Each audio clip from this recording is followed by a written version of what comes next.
Quand on parle d'histoire, patrimoine, certains ont une réaction de rejet parce que c'est pas toujours fun la façon dont on l'apprend à l'école. Mais là, comme on n'a rien appris à l'école sur ce sujet-là, on avait carte blanche. Enquête du patrimoine. C'est une bonne situation, ça, Scribe. Mais vous savez, moi je crois pas qu'il y ait de bonnes ou de mauvaises situations. Si je devais résumer ma vie aujourd'hui avec vous, je dirais que c'est d'abord des rencontres. Bonjour et bienvenue dans cet épisode de notre podcast de Rubricaine Historbraise, Enquête de patrimoine. Le podcast qui parle de celles et ceux qui valorisent le patrimoine en Bretagne. Je suis Dorian et avec Louane, nous allons aujourd'hui vous emmener dans une série de podcasts dédiés à l'immersion, c'est-à-dire à toutes celles et à tous ceux qui diffusent l'histoire et le patrimoine breton au grand public. Et aujourd'hui, nous nous intéressons à une façon de diffuser l'histoire de manière ludique, et notamment par un jeu de cartes. Et pour ce, nous avons l'honneur de recevoir Marie-Caroline Taloté. Marie-Caroline, donc tu as créé un jeu de cartes qui a comme design des icônes de la Bretagne afin de faire connaître ces différents personnages au grand public. Et aussi accompagné de Meg Mallet qui a réalisé notamment les designs de ce jeu. Pour commencer, est-ce que tu peux te présenter en quelques mots et nous parler un petit peu justement de ton jeu de cartes ? Oui, déjà, merci de nous avoir invités, Meg et moi, aujourd'hui. On est très contente d'être là. C'est toujours un plaisir de discuter d'un projet quand on a porté à deux pendant aussi longtemps. Donc moi, c'est Marie-Caroline. Je suis née dans le centre Bretagne. J'ai fait mes études à Rennes il y a déjà un bon paquet d'années. Meg et moi, on s'est rencontrés dans une collectivité dans laquelle on travaillait toutes les deux. Et l'idée de ce jeu, ça m'est venu il y a déjà 3 ans. Et il m'a fallu du temps pour mettre en œuvre ce projet-là, vraiment. Moi, je m'intéresse beaucoup à l'histoire, au patrimoine en Bretagne, et à force de lire des bouquins sur ce sujet-là, j'ai découvert le parcours de personnages atypiques, et je me suis dit, c'est dommage, on n'apprend pas ça à l'école. Comment est-ce qu'on peut mettre ce patrimoine à la portée de tous ? Quand j'étais enfant, il y avait un jeu de cartes illustré, les rois, les reines d'Angleterre, et je me suis dit, on pourrait faire la même chose pour la Bretagne. Donc c'est un jeu de cartes pour jouer à la belote ou au poker, mais chaque carte est illustrée par un personnage breton. Puis combien de temps le projet il est en développement à peu près ? Alors on va dire que avant de rencontrer Meg, ça faisait 2 ans que je travaillais dessus en solo. Donc mon idée première c'était pour les illustrations de le faire en gravure, et je suis très lente pour bosser, et je voyais bien que ça allait être un projet qui allait rester dans les cartons. Et par le biais du boulot, donc j'ai rencontré Meg et je me suis dit, je vais lui proposer si elle souhaite travailler ensemble. Meg m'a fait 3 prototypes et ça m'a tout de suite emballé. Donc je lui avais dit un petit peu qu'est-ce que je voulais avoir. Je lui avais donné une base de croquis, pas forcément foufou, que j'avais réalisé sur ordi. Et Meg, avec son regard, m'a permis vraiment de passer au stade supérieur. Sinon, je serais encore au stade ébauche. Et ce stade ébauche, je pense qu'il avait pris vraiment beaucoup de temps. 2 ans. 2 ans avant que je rencontre Meg. Une fois qu'on s'y est mise, toutes les deux, ça nous a pris 1 an. Meg, ton rôle dans le jeu, est-ce que c'est purement dans le graphique ou est-ce que du coup tu as eu aussi une certaine part dans la conception, dans le choix de certaines figures, etc. etc. Moi, mon rôle, il a principalement été graphique, mais il y a eu quelques débats. Enfin, je sais que pour Marie-Caroline, ce qui comptait aussi, c'était la parité. Et pour ça aussi, j'étais assez d'accord avec elle. Donc il y a eu tout ce regard-là, sachant que c'est vraiment que Marie-Caroline qui a choisi les personnages, mais à chaque fois elle me racontait les histoires des personnages quand elle me les envoyait. Donc ça m'a aussi permis de m'accrocher à certains personnages plus qu'à d'autres. Mon rôle reste quand même principalement l'illustration et le graphisme de ce jeu. Est-ce que ce jeu de cartes, tu l'as développé dans le cadre de ton métier ou plutôt comme un projet personnel, un peu une passion en dehors ? C'est dans quel contexte un petit peu que tu as développé tout ça ? En fait, oui, Meg et moi, on s'est rencontrés dans une collectivité et Meg elle travaillait au service communication et moi, je travaillais au service tourisme. Donc la promotion d'un territoire. Mais ce projet-là est vraiment venu en passion. Comme je le disais, le déclic, ça a été de trouver ces personnages au fil de mes lectures. J'ai stocké l'idée en tête, j'ai stocké mes petits sketchs, et j'ai fait ça en parallèle de mon travail dans la collectivité. Voilà, donc c'est vraiment en plus d'une activité en auto-entreprise, et pour Meg, en tant qu'artiste auteur. En quoi ton parcours professionnel et les différentes expériences dans les métiers de la médiation ont pu influencer justement un petit peu la réalisation de ce jeu, dans la posture qu'on prend par rapport aux gens ou justement dans la réalisation ou les connaissances qui sont venues en faisant des recherches. Peut-être c'était pour quelque chose d'autre à la base et c'est comme ça que ça arrivait dans le projet par la suite. Oui, en fait, je ne suis pas diplômée ni en tourisme, ni en patrimoine, ni en histoire. Je me suis reconvertie dans le tourisme plus tard, après un premier boulot dans la mode. Donc vraiment, rien à voir.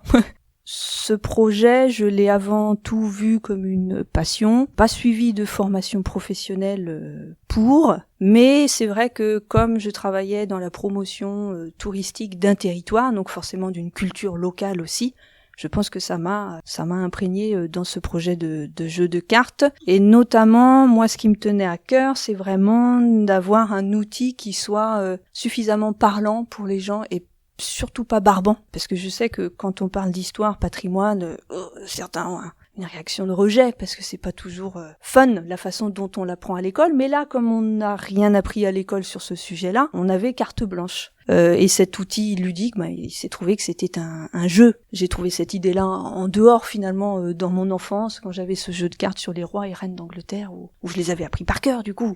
Donc ça, c'est juste une idée qui m'est restée comme ça. Aujourd'hui, vous êtes 2 pour présenter ce projet, mais est-ce qu'il y a aussi d'autres personnes avec qui le projet a été mené? Est-ce qu'il y a des partenaires aussi au niveau des différentes étapes de conception, d'impression aussi, peut-être de diffusion? Est-ce que vous êtes 2? Est-ce que c'est toi qui mènes surtout? Comment est-ce que vous répartissez un petit peu tout ça? Le travail à proprement parler avec Meg, ça a duré 1 an.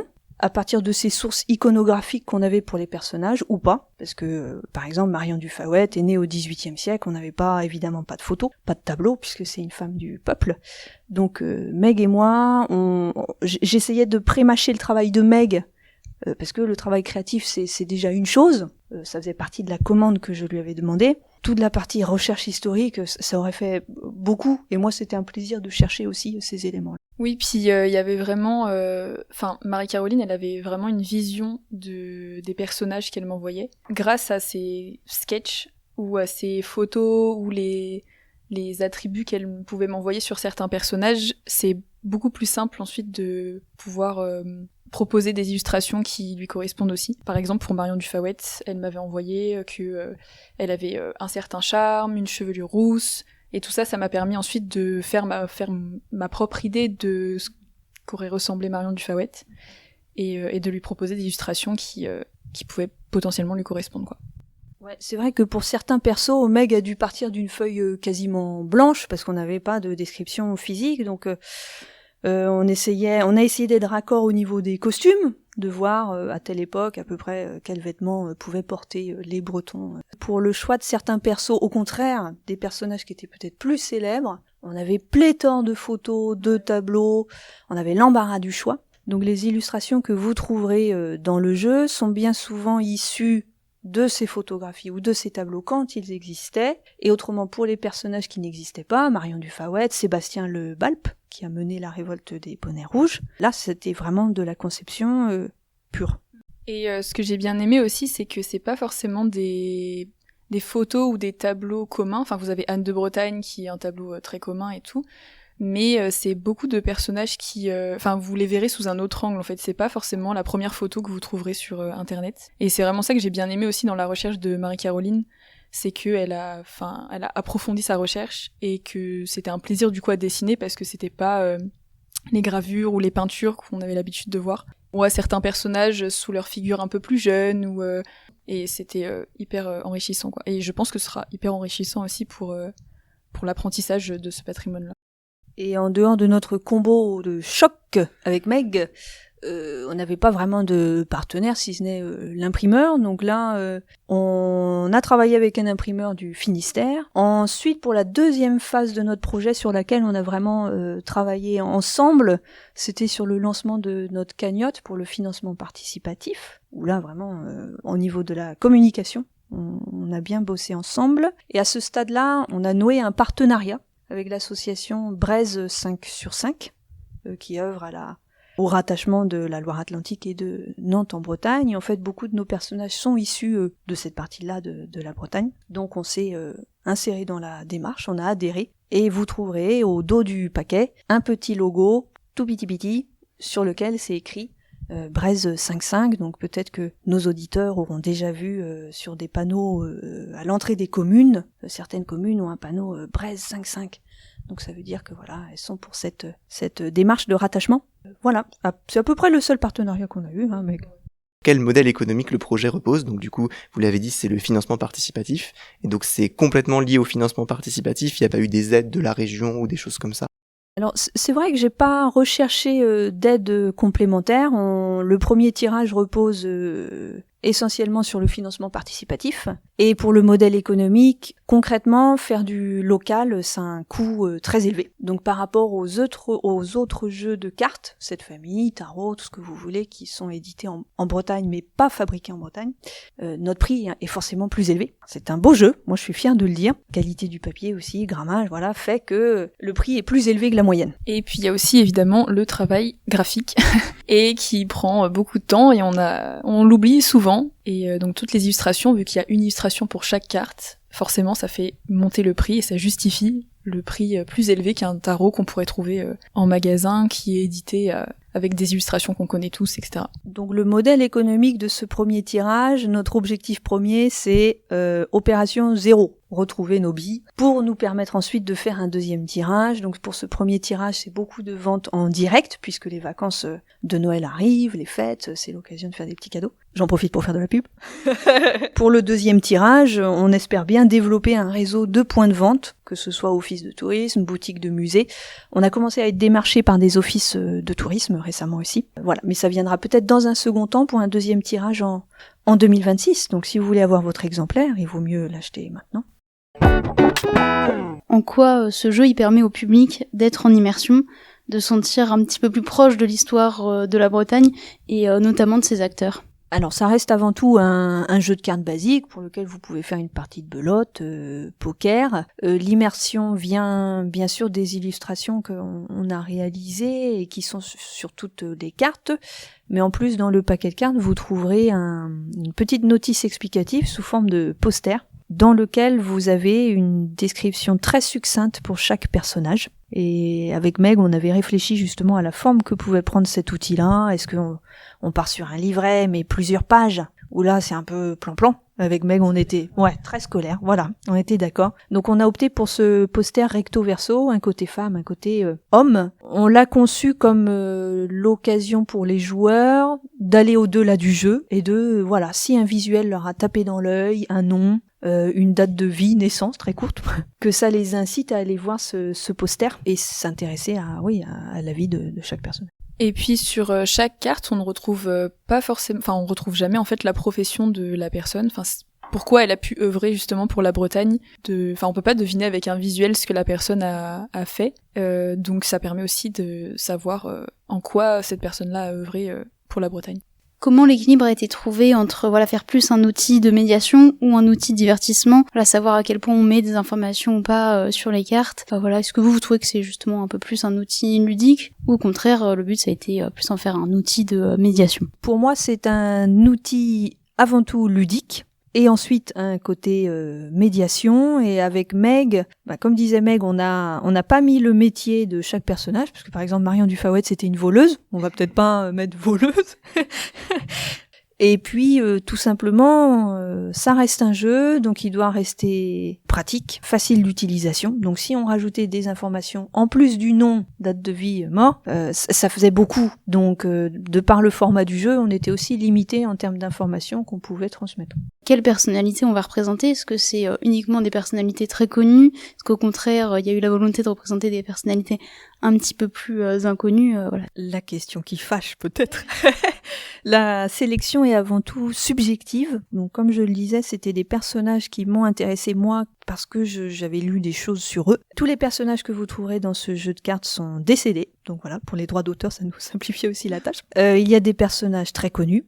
Anne de Bretagne, à côté desquels on ne pouvait pas passer, Chateaubriand, Jacques Cartier, et d'autres qui le sont beaucoup moins. On pense qu'il y aura des surprises pour beaucoup de joueurs, on l'espère en tout cas, parce que c'était le but aussi, de remettre dans la lumière des parcours atypiques. Après, notre critère, ça a été de se dire, on aimerait montrer des Bretons qui ont eu des parcours de vie intéressants, ou qui sortent de l'ordinaire. Mais certains personnages, on en a mis certains de côté délibérément parce que c'était des superbes artistes, mais ils ont collaboré pendant la Seconde Guerre mondiale. Donc typiquement, on pouvait pas faire ça. Mais on a quand même eu des débats parce que, par exemple, Jacques Cartier, soi-disant découvreur du Canada, donc nous on a formulé ça autrement. On a dit, il a donné son nom au Canada, voilà. Surcouf aussi, qui est une figure incontournable du pays malouin, et si on l'avait pas mis, probablement qu'on nous aurait dit il manque Surcouf. Mais il faut savoir que Surcouf a participé à la traite négrière. Donc on a pris le parti de faire figurer certains personnages qui sont très connus, mais en assumant la face sombre de l'histoire aussi. Voilà, on ne l'a pas caché. Et ça fait partie aussi de justement la médiation. On n'est pas forcément pour l'effacement total d'une partie d'histoire. Je pense que justement il faut l'apprendre, l'assumer, et puis l'étudier et remettre à leur place, à leur époque aussi. Donc toujours un petit peu dans cette question de quelle figure on va représenter, est-ce que il y a notamment des valeurs que vous avez voulu mettre en avant, comme là vous l'avez dit, certaines figures qui sont un petit peu plus ambivalentes, on va dire. Il y a aussi la question de la parité. Est-ce qu'il y a eu une volonté de représenter équivalemment autant d'hommes et de femmes sur ce projet? Oui, Meg l'avait dit, ça me tenait à cœur que il y ait autant de femmes que d'hommes, donc Meg était tout à fait partante. Au contraire, Meg préfère dessiner les femmes, donc oui, parce que pareil, là, dans les livres d'histoire, de patrimoine, on parle très peu des femmes. Donc voilà, ça c'était une chose. Après, des valeurs communes aux personnages, pas forcément.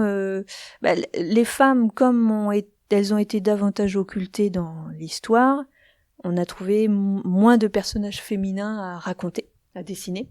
Donc, si on reprend, par exemple, Marion du Faouët, c'était la chef d'une troupe de brigands. Donc, ce personnage peut aussi peut-être poser question, parce que est-ce qu'on peut dire qu'elle a eu un parcours exemplaire ? Non, pas vraiment. Elle était symptomatique d'une société rurale misérable, et elle avait trouvé un gagne-pain qui lui a coûté la vie. Donc, je dirais plutôt des parcours atypiques plutôt qu'exemplaires. Est-ce que vous avez l'impression que vous allez toucher un public qui est différent, ou est-ce que vu que c'est quand même c'est sur la région, des personnalités de la région bretonne, est-ce que vous pensez que ça va quand même toujours toucher un public très ciblé ou un petit peu plus élargi? Je pense que notre but est d'élargir à plus loin que la Bretagne, on espère. Malgré tout, on sait très bien que les Bretons sont très attachés à leur Bretagne et que ils seront forcément nos premiers supporters. Il y a des signes bretons comme l'hermine, tous les personnages bretons, etc. Mais ça reste quand même un jeu où il n'y a pas le gros drapeau breton.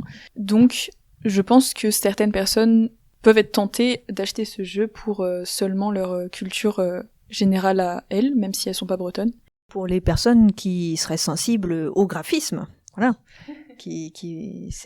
Ça reste un jeu très créatif, produit à petite échelle, localement, donc voilà, ça peut toucher aussi ce public-là un peu plus sensible, mais l'objectif c'était de toucher forcément les Bretons et de leur donner une image différente de ce que l'on véhicule sur la Bretagne, et ses clichés habituels, ses personnages habituels, son drapeau habituel.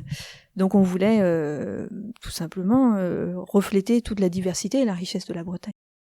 Est-ce que vous savez si par rapport aux figures qui sont représentées, il y a déjà une personnalité qui ressort parmi celles qui est un petit peu la préférée, notamment quelle est chacune votre figure préférée de ce jeu de cartes? Je pense que celle qui ressortira pour les personnes qui achèteront le jeu sera Anne de Bretagne, évidemment. Ça a été pour la petite anecdote, ça a été ma première ébauche. C'est sur cette ébauche-là que Marie-Caroline a fait son choix. Et c'est une illustration dont je suis très très fière. Je trouve qu'elle reflète bien sa puissance, etc. Moi, mon personnage préféré, c'est Claude Cahin, parce que c'est une personne non-binaire, que Yael a participé au Freak Show, et je trouve que c'est une personne qui a un côté artistique, une vision artistique très moderne, qui a participé à la résistance, donc il y a vraiment une histoire hyper forte derrière cette personne. C'est une des histoires qui m'a le plus touchée. J'ai adoré aussi faire son illustration. Je peux vous garantir que l'illustration vaut le coup d'œil. Moi, mon perso préféré, c'est Jeanne Malivelle, donc une artiste née aussi dans le centre-Bretagne, à la fin du 19e, morte prématurément. C'était une superbe artiste. Surtout, elle se définissait elle-même comme, avant tout, graveuse sur bois. Et elle était le leader d'un mouvement artistique breton qui avait pour objectif de moderniser l'art en Bretagne, de le rendre plus accessible aussi, de, comme elle disait, sortir des bignoseries. Donc moi j'ai été très sensible à la fois à son œuvre artistique, ses gravures qui ont une puissance d'expressivité qui est vraiment incroyable, et son militantisme. Elle était impliquée pour essayer de développer économiquement le centre Bretagne, l'emploi des femmes en tout cas. Elle n'était pas indépendantiste mais régionaliste, donc très attachée à la Bretagne, et voilà, c'est un personnage qui vaut vraiment le détour. Et l'année prochaine, en 2026 donc, ce sera le centenaire de son décès. Donc il y aura plein d'expositions. Voilà, si vous regardez Jeanne Malivelle, Mouvement des Cesbreurs, ça va révolutionner votre vie. Sinon, pour revenir un petit peu à la question de la réalité historique, ça a été un petit peu abordé déjà avec un peu la feuille blanche, afin de ne pas vraiment savoir à quoi ressemble telle personnalité. Donc, comment on fait vraiment pour savoir comment dessiner ces personnalités, sur quelles sources on s'appuie Donc moi, comme je disais au début, j'ai fait totalement confiance à Marie-Caroline sur la recherche iconographique qu'elle avait fait, que je me suis vraiment basée sur les peintures ou les photos qu'elle a pu retrouver de l'époque. Le challenge, on va dire, c'était que je dessine Anne de Bretagne ou que je dessine Claude Cahun, qui ne sont pas du tout de la même époque, évidemment, c'était d'avoir une unité dans les personnages. Et donc, Marie-Caroline pouvait m'envoyer une gravure ou une peinture, et j'arrivais à en faire une illustration. On avait l'impression que du coup que c'était des personnages qui étaient de la même époque. Oui, ce que Meg ne dit pas, c'est que j'ai été particulièrement chiante, assez exigeante, donc parfois il a fallu retoucher certains personnages pour qu'on trouve vraiment le ton juste, mais assez rapidement Meg a trouvé le fil rouge pour le style graphique sur lequel on s'est calqué pour tous les autres personnages, et même si on utilisait des documents différents de par leur nature, photos, gravures, peintures, on a gardé une ligne graphique cohérente. Et ça nous tenait vraiment à cœur. Ça a été un gros boulot, travail d'une année, donc je le rappelle. Après les retouches, tout ce qui est renvoyer, l'illustration et tout ça, c'est hyper important pour justement capter. Je pense que notre jeu, il aurait pas cette unité-là si j'avais pas eu les retours de Marie-Caroline, évidemment. Mais c'est hyper important, et en tant que graphiste, on en a besoin de ces retours-là aussi. On n'a pas forcément la même vision du jeu de cartes, on n'a pas forcément les mêmes visions des personnages historiques, et j'ai pas fait les recherches qu'elle a pu faire aussi. Donc voilà, pour correspondre vraiment à ce qu'elle voulait transmettre, c'est très important. Donc non, ce n'est pas chiant, c'est notre métier. Bon, c'est peut-être un petit peu prématuré de poser cette question à ce stade du projet, mais est-ce qu'il y a une idée d'une saison 2 qui serait peut-être basée sur une autre région, ce type de choses, est-ce que c'est un projet qui pourrait peut-être, si tout se passe bien, se perpétuer? Saison 2, on a eu quelques retours qui nous demandent justement un renouvellement d'autres personnages, mais je me dis qu'on va essayer de faire vivre d'abord la première version et essayer de rendre le modèle économique viable, parce qu'actuellement pas encore, on en est vraiment au début. Donc saison 2, au contraire, moi je serais très partante à partir du moment où on aura touché notre stabilité. Après, je sais que beaucoup de jeux font des extensions. Ça pourrait aussi être une idée, bien sûr si le budget le permet, mais de rajouter quelques cartes avec une petite feuille descriptive pour l'explication des personnages, pourquoi pas. Je pense qu'il y a plein d'idées en fait à faire. Je pense que ce jeu peut faire émerger aussi plein d'idées pour une potentielle saison 2. Le jeu se prête bien aux 7 familles aussi. Dans la typologie des personnages, on a beaucoup d'artistes, parce que moi c'est ma petite passion, il se trouve que Meg aussi, donc on a vraiment fait un choix très subjectif. On a des explorateurs, on a des scientifiques, on a des politiques, des militants. Donc ce serait un jeu de cette famille, peut-être pas pour les enfants, mais en tout cas ça s'y prêterait bien aussi. Qu'est-ce qui anime pour continuer à faire ce type de jeu de cartes? À savoir que ça a dû prendre quand même beaucoup de temps. On parle de 54 cartes, il y a toute la recherche historique. Oui, la passion. Passion de faire connaître, de partager, et de faire aussi du qualitatif, du local. Forcément, ça a un coût plus élevé, mais les retombées économiques sont pour la région aussi. Donc voilà, quand vous achetez des jeux de société, vérifiez bien, made in Bretagne ou made en France, ou c'est bien souvent fait en Italie ou au Portugal. Du coup, la passion. Hormis ça, c'est aussi remettre les personnages à leur place, remettre les femmes à leur place. Et rien que pour ça, en fait, ça motive forcément peu importe le temps que ça prendra. On sait que les femmes sont oubliées, on sait que c'est compliqué à remettre que les gens sont pas forcément aussi aptes à entendre que certaines femmes sont derrière des grands hommes. Donc rien que pour ça, il y a un côté un peu militant aussi, faire ce genre de jeu de cartes. Pour moi, c'est ce qui m'anime aussi dans mon travail en tant que graphiste. Merci beaucoup d'avoir répondu à ces questions. Jamais justement on veut se procurer ce jeu. Comment est-ce qu'on fait ? Pour le moment, on a une boutique en ligne éphémère sur kengo.bzh. Autrement, vu qu'on essaye de développer aussi des points de vente, c'est en cours, donc on peut pas vous dire d'aller vous rendre à tel endroit parce qu'on n'a pas encore conclu. Des petits marchés de Noël éventuellement, à Champloup. Voilà, et ne pas hésiter à nous suivre sur Instagram, icône.bzh, ou alors sur notre page sur Kengo. Et à nous solliciter aussi si vous avez des petites places pour des petits marchés de Noël. Notre adresse mail, c'est icône au pluriel, bzh@gmail.com. Merci beaucoup pour ces réponses, et puis on se retrouvera, nous, pour un autre épisode de ce podcast sur d'autres acteurs qui valorisent le patrimoine en Bretagne. L'épisode touche à sa fin. Merci de nous avoir écoutés, on se retrouve la semaine prochaine pour une nouvelle enquête du patrimoine.